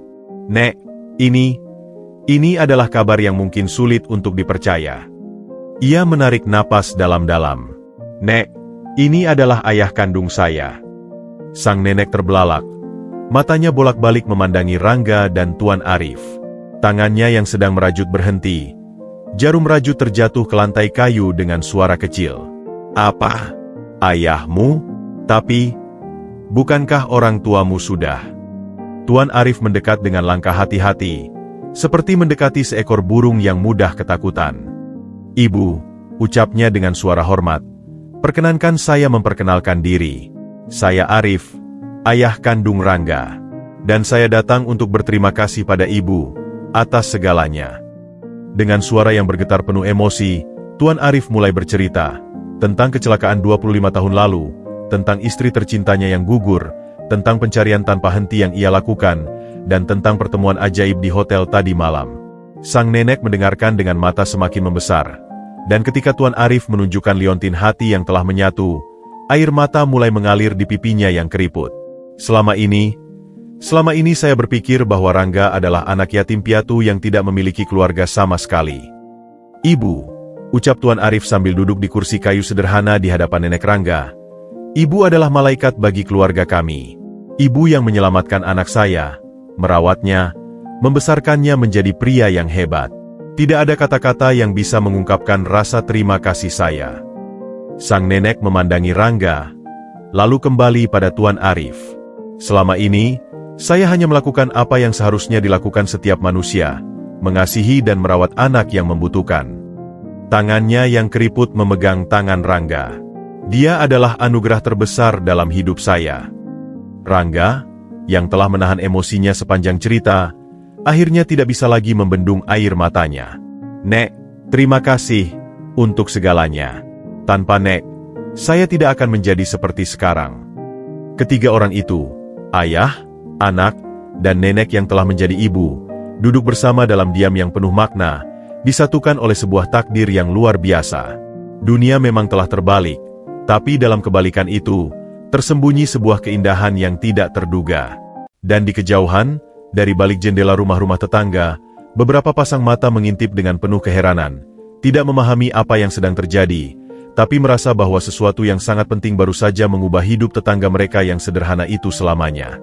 Fajar mulai menyingsing, menyapu langit dengan warna jingga lembut yang menyelinap melalui celah-celah jendela rumah kayu sederhana itu.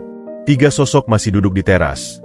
Rangga, Tuan Arif, dan sang nenek, terlibat dalam percakapan yang tak kunjung usai, seolah berusaha mengejar waktu 25 tahun yang hilang dalam semalam.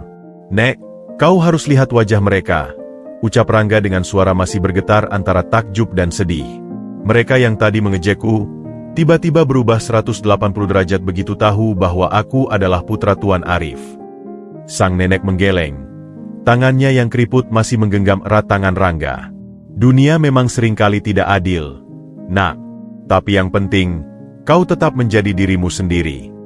Tuan Arif, yang telah melepaskan jas mewahnya dan duduk dengan kemejanya yang masih necis, menghela napas. Ayah minta maaf harus meninggalkanmu dalam keadaan seperti ini, Rangga. Tapi bisnis ayah menuntut kehadiran ayah di Singapura selama seminggu. Rangga mengangguk, meski hatinya campur aduk. Baru saja menemukan ayah kandungnya, kini harus berpisah lagi. Saya mengerti, ayah. Bisnis itu penting.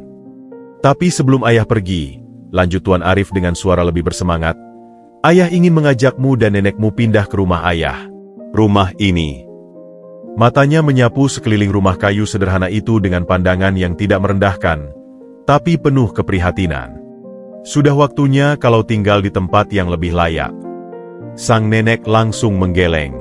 Terima kasih, Tuan Arif. Tapi rumah ini adalah rumah saya selama lebih dari 50 tahun. Disinilah saya membesarkan Rangga. Disinilah kenangan-kenangan berharga kami tersimpan. Rangga memandangi neneknya, memahami perasaan wanita tua itu. Ayah, mungkin kita bisa melakukannya bertahap. Biarkan nenek menyesuaikan diri. Tapi Tuan Arif tampaknya sudah memiliki rencana yang jelas dalam pikirannya.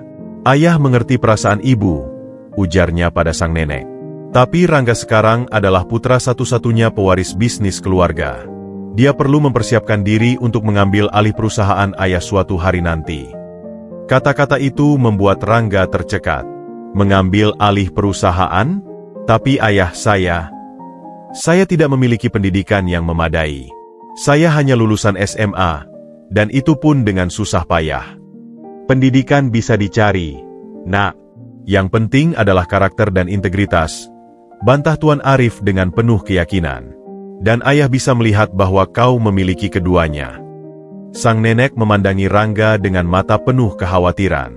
Tuan Arif, Rangga memang anak yang cerdas dan pekerja keras. Tapi dunia bisnis yang besar seperti milik Tuan itu dunia yang sama sekali asing baginya. Ayah akan membimbingnya. Ibu, ayah akan mengajarnya segala sesuatu dari awal, jawab Tuan Arif meyakinkan. Rangga merasa seperti terjepit antara dua dunia. Dunia sederhana yang telah ia kenal seumur hidupnya, dan dunia mewah yang tiba-tiba terbuka untuknya. Ayah, bolehkah saya memikirkannya dulu? Ini semua sangat mendadak. Tuan Arif menghela napas, sedikit kecewa tapi memahami.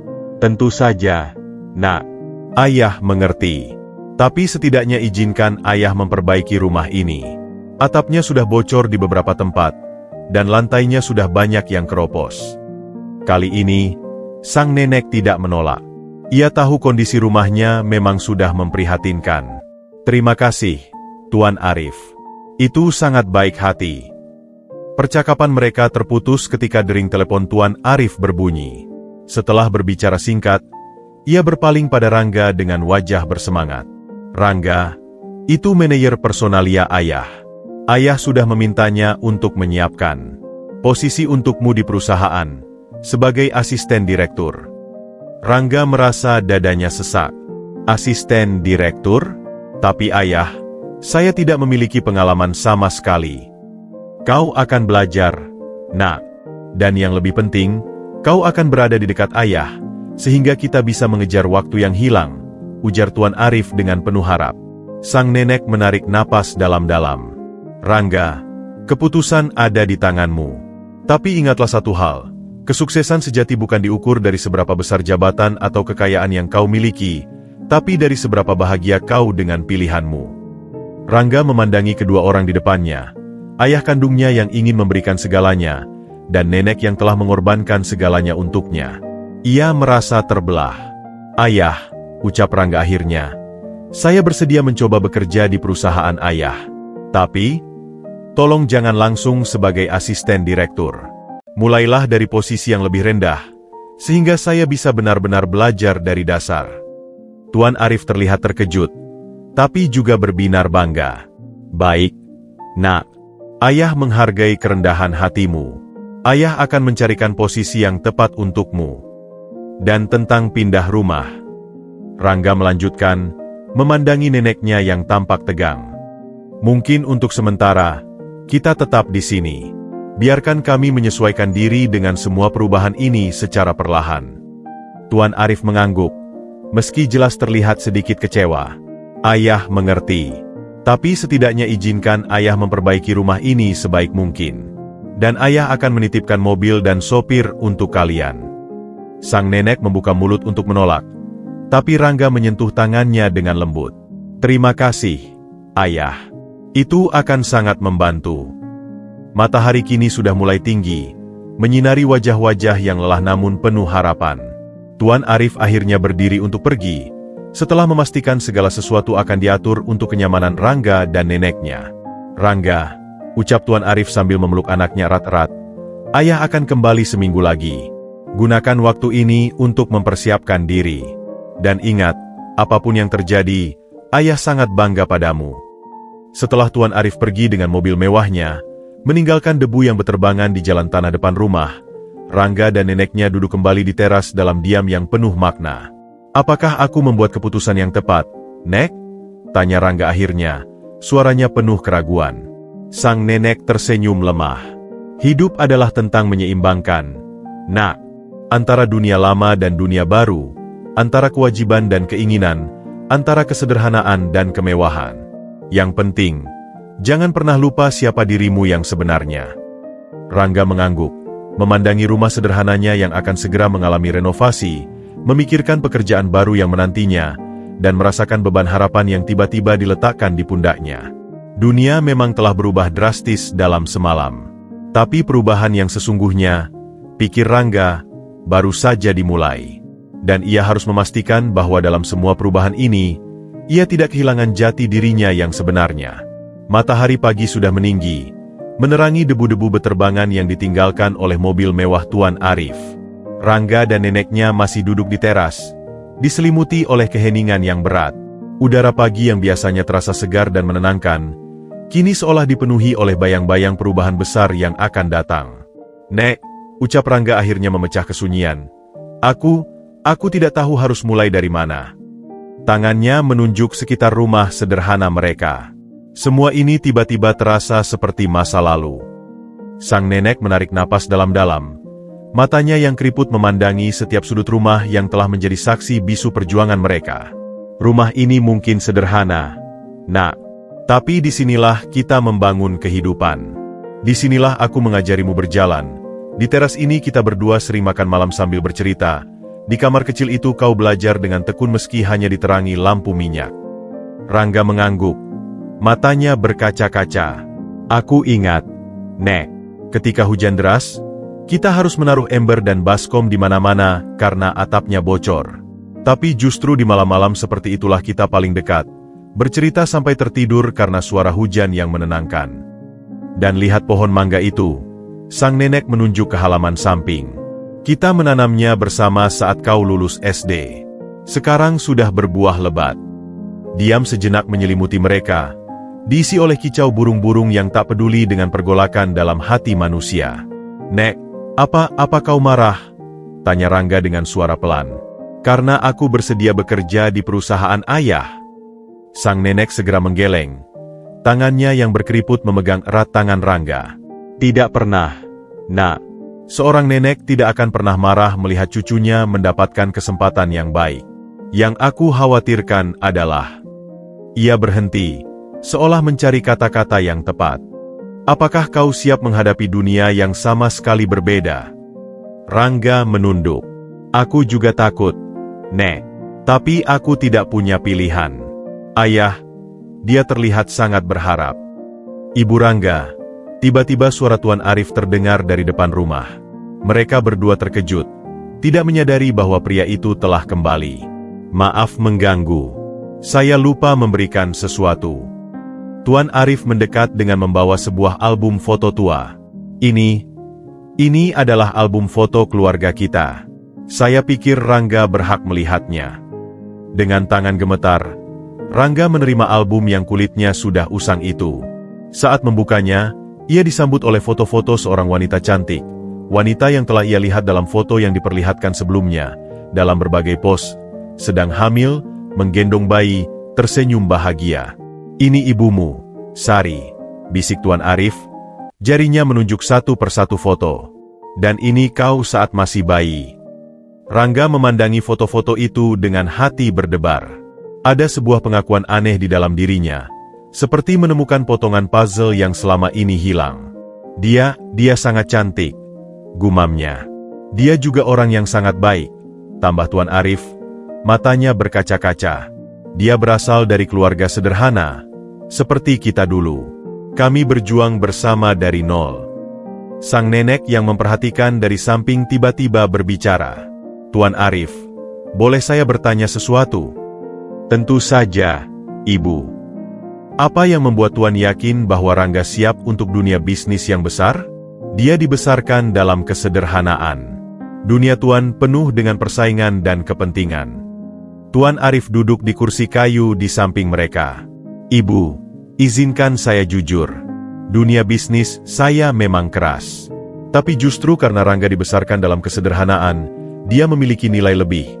Dia memahami arti perjuangan, menghargai setiap pencapaian, dan yang paling penting, dia memiliki empati yang mungkin tidak dimiliki oleh banyak eksekutif di perusahaan saya. Tapi sang nenek masih ragu. Rangga tidak terbiasa dengan kehidupan mewah. Dia bahkan bingung harus bagaimana menggunakan peralatan makan yang lengkap di restoran. Ayah, Rangga menyela dengan malu. Nenek benar. Aku tidak tahu tata krama di dunia atas.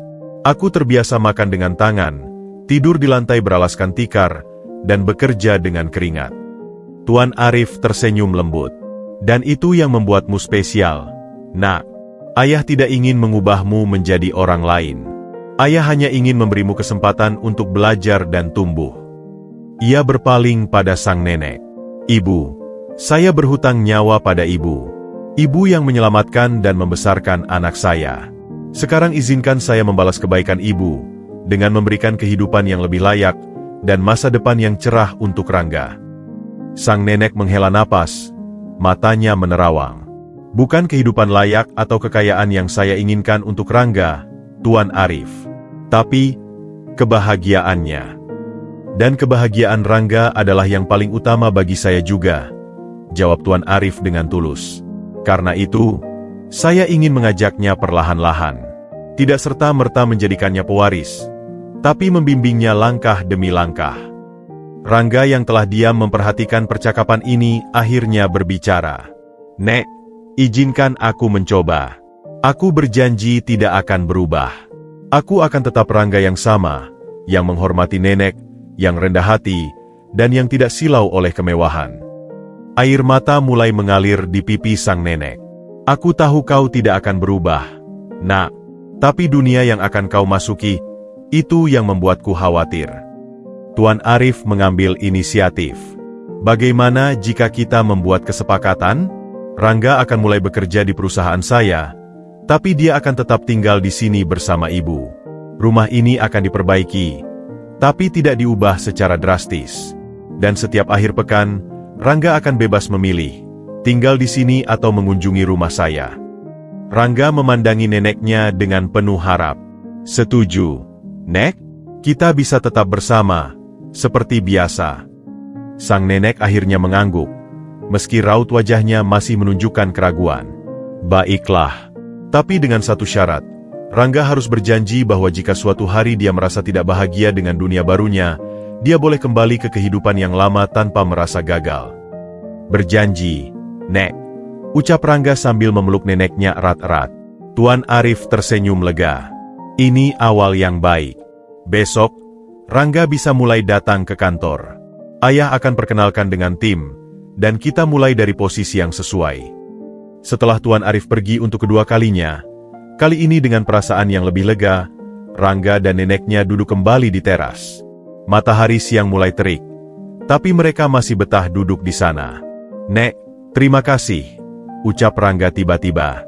Untuk segalanya, untuk telah menyelamatkanku, membesarkanku, dan sekarang untuk mengizinkanku menjalani takdirku. Sang nenek mengusap kepala Rangga dengan lembut. Selama ini, aku selalu berdoa agar suatu hari nanti kau menemukan jawaban tentang asal-usulmu.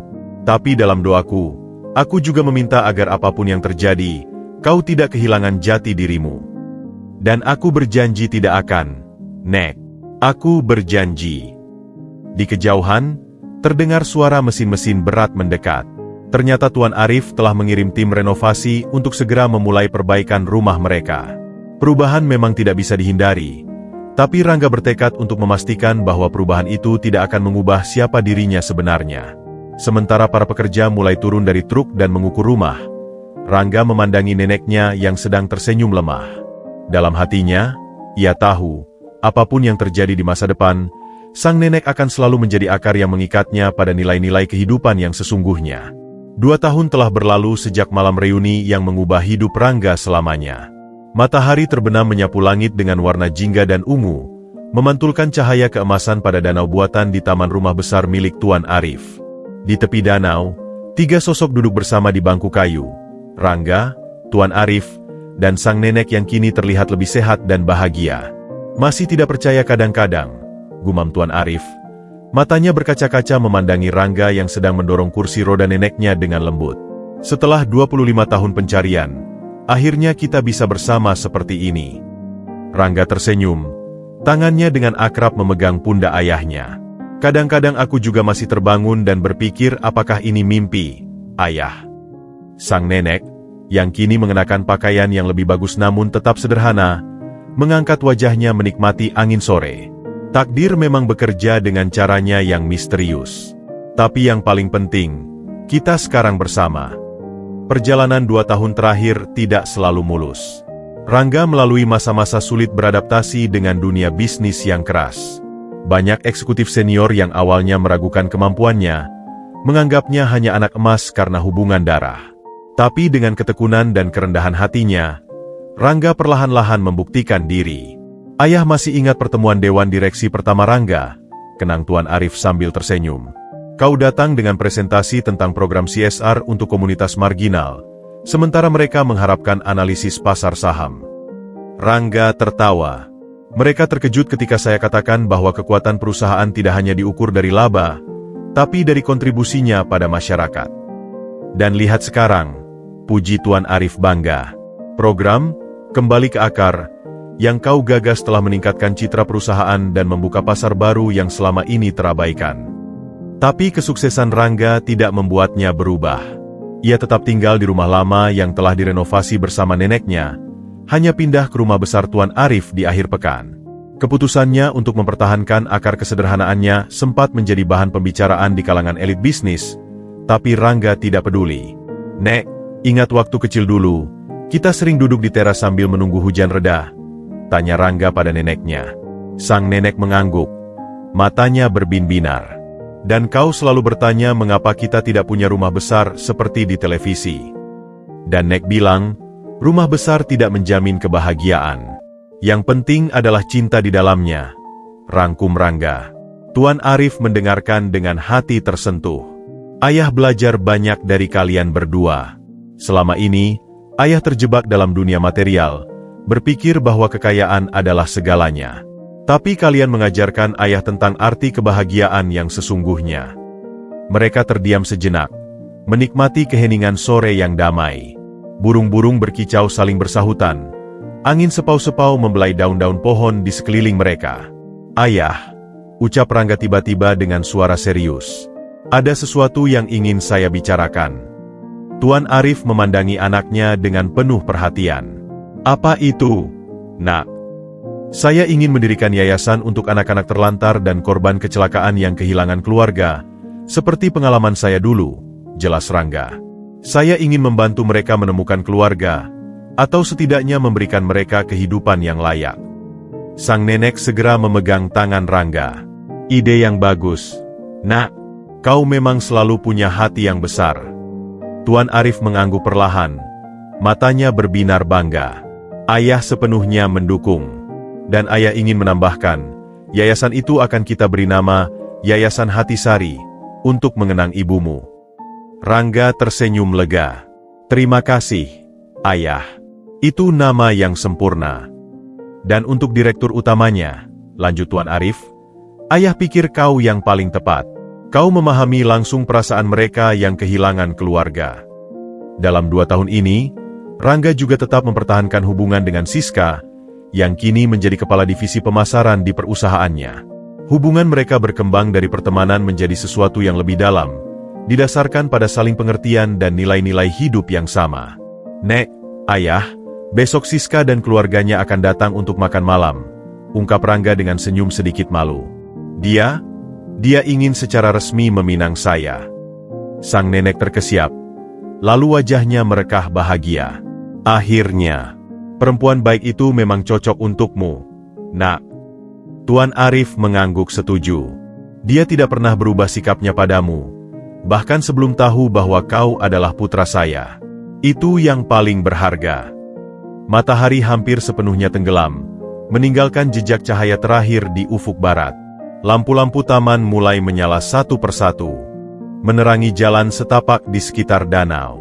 "Pernahkah kalian berpikir," ucap sang nenek tiba-tiba, "bahwa semua ini dimulai dari sebuah kalung sederhana dan hati yang tetap rendah di tengah penghinaan?" Rangga mengangguk, tangannya meraih liontin hati yang masih selalu ia kenakan. "Iya, Nek. Liontin ini mengajarkan saya bahwa yang terpenting dalam hidup adalah menjaga hati tetap utuh, tidak matter seberapa banyak bagian hidup yang terpisah atau hilang." Tuan Arif menatap anak dan ibu yang telah menjadi keluarganya dengan mata penuh syukur. "Ayah hanya berharap ibumu bisa melihat kita sekarang. Dia pasti sangat bangga padamu, Rangga." "Dia selalu bersama kita, Ayah," jawab Rangga dengan yakin. "Dalam setiap kebaikan yang kita lakukan, dalam setiap keputusan yang kita ambil dengan hati." Malam mulai menyelimuti mereka. Bintang-bintang muncul satu persatu di langit. Dari kejauhan, terlihat lampu-lampu rumah besar yang hangat, menunggu mereka untuk kembali. "Sudah waktunya masuk," ucap sang nenek. Udara malam mulai dingin. Tapi sebelum mereka berdiri, Rangga berbicara sekali lagi. "Terima kasih, Nek, karena telah menjadikan rumah sederhana kita sebagai istana yang penuh cinta. Terima kasih, Ayah, karena tidak pernah berhenti mencari." Dan terima kasih padamu, Nak, sahut Tuan Arif dengan suara bergetar, karena telah mengajarkan kita bahwa keluarga bukan tentang darah, tapi tentang cinta yang tidak pernah menyerah. Mereka pun berdiri, bersama-sama berjalan menuju rumah yang terang. Rangga di antara dua orang yang paling berarti dalam hidupnya. Ayah kandung yang tidak pernah menyerah mencari, dan nenek yang tidak pernah menyerah mengasihi. Dan dalam hatinya, Rangga tahu bahwa apapun yang terjadi di masa depan, pelajaran terbesar yang ia dapatkan akan selalu sama, bahwa nilai seseorang tidak pernah diukur dari apa yang ia kenakan atau miliki, tapi dari kebaikan yang ia sebarkan dan cinta yang ia bagikan. Hidupnya mungkin telah berubah drastis, tapi jiwanya tetap sama. Rangga, pemuda yang percaya bahwa di balik setiap kesederhanaan, tersimpan potensi untuk mengubah dunia, satu hati pada satu waktu.